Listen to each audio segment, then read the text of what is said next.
Assalamualaikum warahmatullahi wabarakatuh. Saya Amelia Putri Nurandi dengan NIM 03102031008 Tebio 1 Tradisi Biologi. Di sini saya ingin membuat video untuk memenuhi ujian UAS saya kurikulum telaah. Next video. Jelaskan rasional pengembangan kurikulum 2013. Pengembangan kurikulum perlu dilakukan karena adanya berbagai tantangan yang harus dihadapi, baik tantangan internal maupun tantangan eksternal. Satu, tantangan internal. Tantangan internal antara lain terkait dengan kondisi pendidikan dengan tuntutan pendidikan yang mengacu kepada 8 standar nasional pendidikan. 1. Standar pengelolaan. 2. Standar biaya. 3. Standar sarana prasarana. 4. Standar pendidik dan tenaga kependidikan. 5. Standar isi. 6. Standar proses. 7. Standar penilaian dan 8. Standar kompetensi lulusan. 2. Tantangan eksternal. Tantangan eksternal yang dihadapi dunia pendidikan antara lain terkait dengan tantangan masa depan, kompetensi yang perlu dilakukan di masa depan, persepsi masyarakat, perkembangan pengetahuan dan pedagogi, serta berbagai fenomena negatif yang dikemukakan. 2. Jelaskan perbedaan standar kompetensi lulusan dari kurikulum KTSP dan kurikulum 2013. Kurikulum KTSP meliputi KTSP mata pembelajaran yang dirancang berdiri sendiri dan memiliki kompetensi dasar sendiri. 2. Pada KTSP, skema tematik diterapkan pada kelas 1 hingga kelas 3 SD. Kurikulum 2013 meliputi kurikulum 2013 mata pelajaran yang dirancang terkait satu dengan yang lain dan memiliki kompetensi dasar yang diikat oleh kompetensi inti tiap kelas.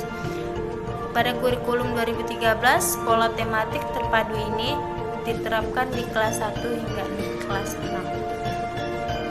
3. Jelaskan terkait perencanaan dan pelaksanaan pembelajaran yang tercantum dalam dokumen standar proses kurikulum. Perencanaan proses pembelajaran meliputi silabus dan perencanaan pembelajaran. A. Silabus. Silabus sebagai acuan pengembangan RRP, membuat identitas mata pelajaran atau tema pembelajaran. SK, KD, materi pembelajaran. Kegiatan pembelajaran, indikator pencapaian kompetensi, penilaian, alokasi waktu, dan sumber pembelajaran. Silabus dikembangkan oleh satuan pendidikan berdasarkan standar isi atau SI dan standar kompetensi lulusan atau SK, serta paduan penyusunan kurikulum tingkat satuan pendidikan atau KTSP. B. Rencana pelaksanaan pembelajaran atau RP dijabarkan dari silabus untuk mengarahkan kegiatan belajar peserta didik dalam upaya pencapaian KD.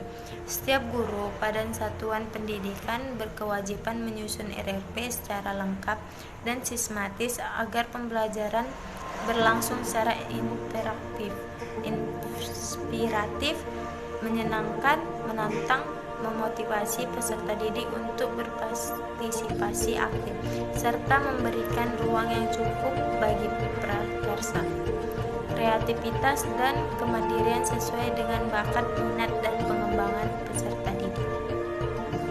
4. Jelaskan keterkaitan antara karakteristik mata pembelajaran biologi dengan pendekatan pembelajaran yang direkomendasikan dalam standar proses kurikulum 2013.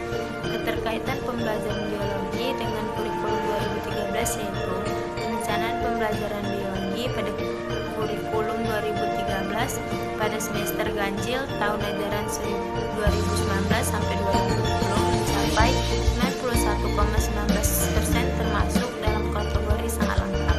Namun perencanaan pembelajaran biologi yang dibuat guru dalam bentuk RPP masih terdapat beberapa kekurangan seperti model pembelajaran yang digunakan kurang sesuai dengan kurikulum 2013. 5. Jelaskan terkait lingkup tentunya penilaian berdasarkan Permendikbud nomor 23 tahun 2016 tentang standar penilaian.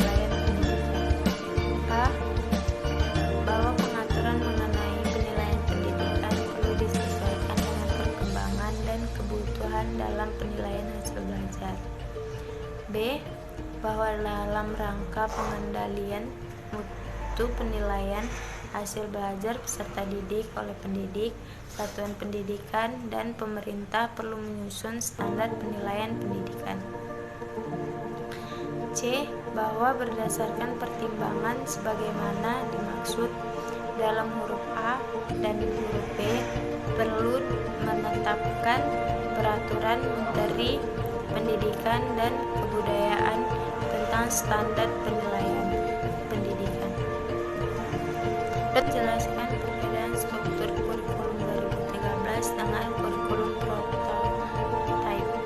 Kurikulum prototype diberikan sebagai opsi tambahan bagi satuan pendidikan untuk melakukan pemulihan pembelajaran selama 2022 sampai 2024. Kebijakan kurikulum nasional akan dikaji ulang pada tahun 2020